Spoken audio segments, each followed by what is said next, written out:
Governor Palin, thank you so much for taking time out from your busy schedule to talk with me today. Well, thank you for having me, Stephen. I just love your show.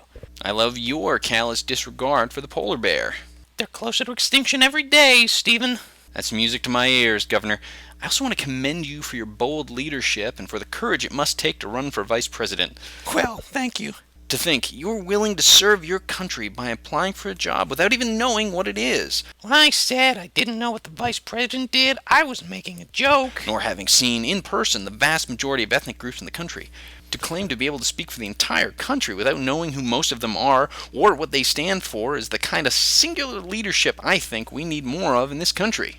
Well, I'm just a woman from a small town in Alaska, Stephen, and I think it's fair to say that every other person in the country views the country in the exact same way that I do. And screw 'em if they don't. Exactly. If they don't like small town America, maybe they should move to Canada. Oh, there's a godless nest of heathens right there, if you ask me. Let's talk about the spendocrats. Oh, those guys. I hate them so much. Me too. Let's talk for a moment about the ways they're conspiring against you. Well, they turned that whole Troopergate thing from a perfectly reasonable, bipartisan committee into a snake's nest of evil Democrats who hate America, by the way, and every one of those demon-crats have their own agenda, and those agendas all include ruining my career. Your gross misconduct shouldn't be investigated by people who are already biased against you. It should be investigated by people who are already biased toward you or the victims. Exactly. And I'd like to talk about the whole Troopergate scandal for a moment. I want to clear the air. Certainly. I did not fire him because he wouldn't fire the state trooper, okay? I didn't. I fired him because he wanted us to pay for rape kits. Pardon? They have these rape kits, so when you get raped, the police check you for fingerprints and such, see who's been touching your coochie, which is fine, but part of that is a medical exam, and it's terribly expensive, and I don't think the great state of Alaska should pay for some girlie to find out if she's pregnant so she can abort God's miracle. Miracle? Well, sure, look. Maybe that woman had problems finding a man, and she couldn't afford that artificial insemination thing, so getting raped is God's way of letting her get pregnant, even though she's so very unappealing to most of the guys out there. And getting that test means she might abort it, and I, for one, Stephen, I don't want to get between God and his plan. Because God wanted that woman to get raped. Exactly. Speaking of unplanned miracles, congratulations on your latest child, Trig. Well, thank you. He is our perfect little miracle. We couldn't be happier to have him. I can only imagine the pride you must feel knowing that God chose your child as a vessel through which to test and to reaffirm your faith. And he didn't do it with a temporary problem or something they could fix with medicine either.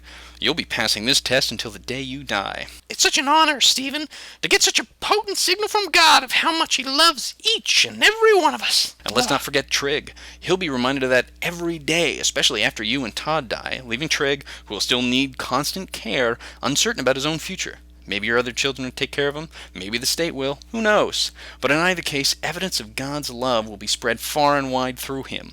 I only wish my own children were permanently and painfully disabled, so that I might directly know God's love, too. I wish you could, too. I really do. As it is, I only know that love vicariously as everyone in my family is healthy.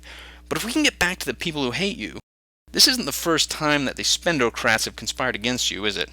No, it's not. They also conspired against you before you were even governor, and made it sound like you were for things you were actually against. Can you talk about that?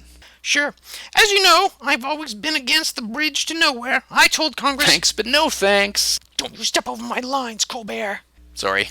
I will stab you in the face with my ice skates, mister, and don't you think that's an idle threat either. I'm wearing them right now. Sorry, Governor. Please don't hurt me. I'm tenacious. I'm like a pit bull. Have you been spayed or neutered? What? You were talking about the bridge to nowhere? Yes, I was. And as I was saying, I was always against it. But the demon-crat conspiracy was turning its ugly wheels against me even back then, and they somehow managed to hack into my campaign and make it look like I was actually for the bridge. That's horrible. Yeah.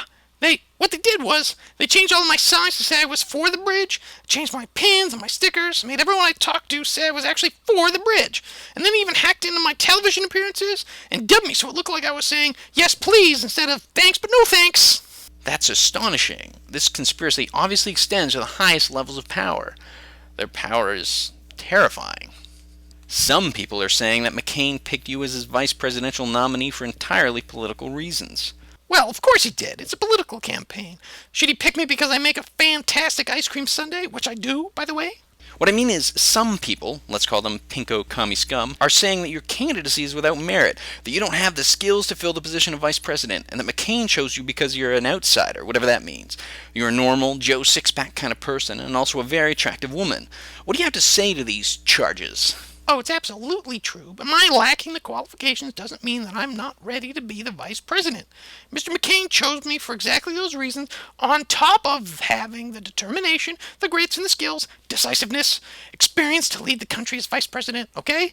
But my idea, which is actually God's idea, which came to me in a dream, God talks to me in dreams, was to train a pack of pit bulls to eat Obama's crotch. How'd you deal with Putin? Or how have you dealt with Putin in the past, considering the extensive interactions you've had with him, being his next continent neighbor?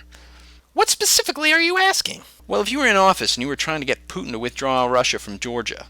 How would he... No, the country. There's more than one? Well, how about that? In any case, I'd just tell him what he needs to do, which is just to get the heck out of there, and if he doesn't, then he goes the way of the dinosaurs. Or he would, if they ever existed, which they don't. Did you know the world is only 4,000 years old? I'm sure my opponents are those un-American heathens claiming to represent fully half the country will tell you that it's billions of years old.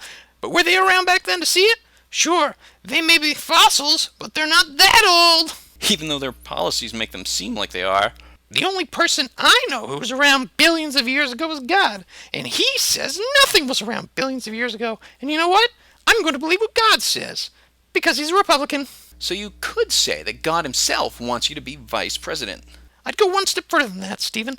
I'd say that it's no accident that John McCain is as old as he is. God knew that I would never get the presidential nomination by myself. Republicans can be sexist too. That's true. So God let McCain get the nomination, then had him pick me as his running mate. But it was also God's will that McCain get this highly stressful, demanding position as he's at his oldest and most frail. Also at his most addle-brained and borderline senile. None of this is happening by accident, Stephen. So you're saying... I'm saying that, God willing, Mr. McCain will die while in office, and I will, by due course of law, take his place and become Mayor of America. And on that day, Governor, the cause of freedom will be given perhaps its greatest ally. Or I'll shoot it.